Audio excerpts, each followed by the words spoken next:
గారికి ఈనాటి ఈ కార్యక్రమానికి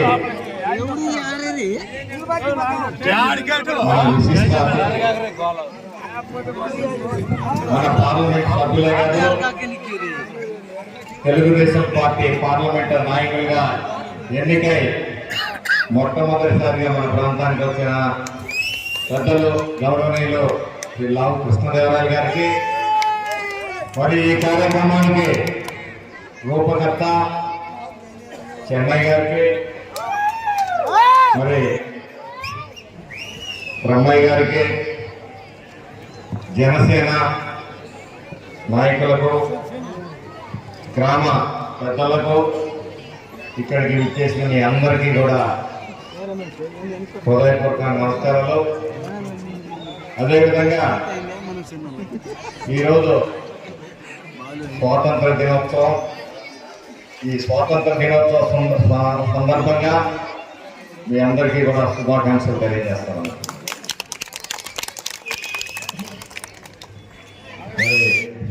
మొట్టమొదటిసారిగా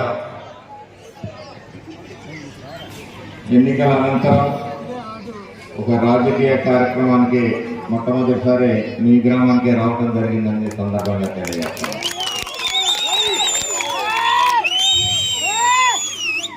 మాచర్ల నియోజకవర్గంలో అఖండమైన మెజారిటీతో నన్ను గెలిపించి ఆశీర్వదించిన మీ అందరికీ కూడా హృదయపూర్వకంగా ఈ పదవితో పాటు నా మీద పెద్ద బాధ్యత కూడా పెట్టారు మీ అందరూ. మోసేది కాదు, ఈ పదవు మీ సమక్షంలోనే కృష్ణనారాయణ గారికి పెద్దలు సమర్థలు ఆయన చెప్పినారు. 20 ఏళ్ల ఆకాంక్షలు, 20 ఏళ్ల కరువు, 20 ఏళ్ల అణిచివేత, ఆక్రమం ఇవన్నీ మీలో ఉన్నాయి. నన్ను కూడా చాలా మంది పెడతా ఉన్నారు. అదేమో రొట్టెగా రొట్టె అట్టు కొడుతున్నారు, ఈరోజు రొట్టేది అట్టేది అంటున్నారు. కానీ మన పార్టీ, మన అన్న నందమూరి తారక రామారావు గారు చూపిన బాటలో మనం నడుస్తున్నాం. ప్రజాస్వామ్యంలో మనం బతుకున్నాం. ఒకప్పుడు బానిసత్వం నుంచి నియంతృత్వానికి నుంచి రాచరికానికి, రాచరికం నుంచి కూడా కాదని చెప్పి మనం ప్రజాస్వామ్యయుతంగా బతకాలనే వ్యవస్థను ఏర్పాటు చేస్తున్నాం. ఇదే రోజు మరి మనం ఈరోజు 78వ స్వాతంత్ర దినోత్సవం. మనం బానిసలుగా బతికాం. ఆ బానిస తత్వం నుంచి విముక్తి కోసం పోరాడి గెలిచిన రోజు ఈరోజు. అంటే మనం మళ్ళీ అరాచకాలు, దాడులకి తెగబడితే మనం కూడా చరిత్రహీనం అయిపోతాము. మన విధానం అది కాదు.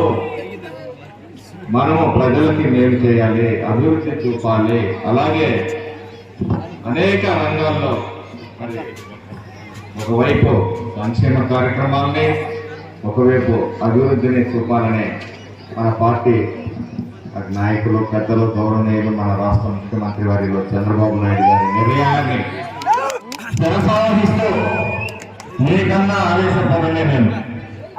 అయినప్పటికీ కూడా ఈరోజు సంయమనంతో మనం ప్రజాస్వామ్యయుతంగా మరి ఈ 3 నెలలు కూడా చక్కగా ఎటువంటి మరి గందరగోళ వాతావరణం లేకుండా, హింస వాతావరణం లేకుండా సహకరించిన మీ అందరికీ కూడా పేరు పేరున కృతజ్ఞతలు తెలియజేస్తాను. ఎన్నికలు అయిపోయినాయి. నిజం చెప్పాలి అంటే మరి చంద్రబాబు నాయుడు గారి పరిస్థితి ఎలా ఉందంటే, పాపం ఆయనకి ఎప్పుడూ ఇదే పరిస్థితి. ఆ రోజు మరి హైదరాబాద్ నిర్మించి మొత్తం ఒక మూసలా తీసుకొని వచ్చి మరి విద్య, ఉద్యోగ, ఉపాధి అవకాశాలన్నింటినీ కల్పించిన తర్వాత దురదృష్టవశాత్తు ఆయన అధికారం కోల్పోవడం, మళ్ళీ 10 సంవత్సరాలు అధికారం మన హస్తగతం కావడం. మరి విడిపోయిన రాష్ట్రం అందరినీ బతిమలాడి రాజధాని కోసం 30,000 ఎకరాలు సేకరించి ఒక రాజధాని, ఒక పద్ధతి, కొన్ని కంపెనీలను తీసుకొచ్చి రాష్ట్రాన్ని నిలబెట్టాలనే ప్రయత్నం చేస్తే కొద్దిపాటి ఆశలు, అమలు గారి హామీలు నమ్మి మళ్ళీ తెలుగుదేశం ప్రభుత్వం ఓడిపోవడం, ఈరోజు రాష్ట్రం అగాధంలో మునిగిపోయింది. ఆయన 18 గంటలు పనిచేస్తున్నారంటే అతిశయోక్తి కాదు. ఒక శాసనసభ్యుడికి 2 నిమిషాలు మాట్లాడే సమయం కూడా ఆయనకు లేదు. దానికి నేను బాధపడలే. ఎందుకంటే ఆయన ఈ రాష్ట్రాన్ని ఏ విధంగా మళ్ళీ గాడిన పెట్టాలి అనే దాంట్లో ఆయన నిరంతరం మీకోసం పనిచేస్తున్నాడు, ఈ రాష్ట్ర ప్రజల కోసం పనిచేస్తున్నాడు. కాబట్టి ఈరోజు మనకి ఆశలు చాలా ఉండొచ్చు, వెంటనే నెరవేరుతాయని చెప్పి మాత్రం ఆశించొద్దు. ఖచ్చితంగా నెరవేరుస్తాము. మొట్టమొదటిది పెద్దలు కృష్ణదేవరాయలు గారు ఉన్నారు. మరి వరికపూడి తెల ప్రాజెక్టు అనుమతులు తీసుకొచ్చారు. ఇప్పుడు కూడా సాగులో వచ్చేటప్పుడు 14 కోట్ల నిధులు అటవీ శాఖ కేటాయింపాలి, ఆ విషయం చూస్తానని చెప్పారు. మరి పిఎంజిఎస్వై కింద రోడ్లు మాత్రం ఖచ్చితంగా చేస్తామని చెప్పి సందర్భంగా తెలియజేస్తా ఉన్నాను. కళ్యాణ మండపం నిర్మాణాన్ని అది కూడా కృష్ణనారాయణ గారు మోస్తారు.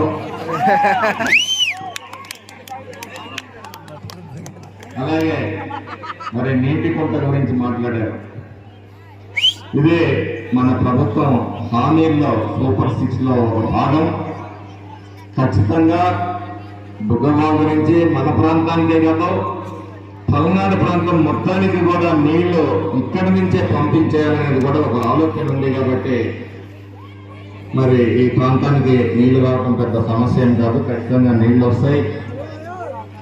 ఒక్క కళ్యాణ మండపం విషయం పెద్దలు కృష్ణదేవరాయలు గారు మాట్లాడతారు, మిగతా మాట్లాడాలని చెప్పట్లేదు. మన పరిధిలో ఉన్నాయి, మనం చేయగలుగుతాం. పెద్దల పరిధిలో ఉన్నాయి, పెద్దలు చేస్తారు. అలాగే ముట్టుగూరు గ్రామం ఆది నుంచి అన్న ఎన్టీ రామారావు గారు ఉన్నప్పుడు కూడా చెప్పాలని, బంగారు కిరీటం చేయించాలని చెప్పేసి మరి గ్రామస్తులందరూ కాపాడాలని ఆయన అనేక సార్లు ఆహ్వానించినప్పటికీ కూడా ఆయన మరి కోరికను మన్నించలేదు. తర్వాత చంద్రబాబు నాయుడు గారు కూడా పక్కనే ఉన్న మన నెహ్రూ నగర్ తండాకి మొదటి జన్మభూమిలో భాగంగా రావడం జరిగింది. మరి ఈ ప్రాంతం పట్ల పార్టీ ఖచ్చితంగా ప్రత్యేకంగా దృష్టిని పెట్టి ప్రాంత అభివృద్ధికి కట్టుబడి ఉంది. ముఖ్యంగా మన యువ ఎంపీ గారు ఈ విషయంలో చాలా శ్రద్ధాశక్తులతో ఉన్నారు. వారి ఆధ్వర్యంలో ఈ ప్రాంతం మరి సర్వతోముఖాభివృద్ధి చెందుతుందని చెప్పి బలంగా నమ్ముతూ ఈ అవకాశం ఇచ్చిన మీ అందరికీ కూడా పేరుగా ధన్యవాదాలు తెలియజేస్తున్నాను. Please subscribe to future news, like, share and comment చేయండి.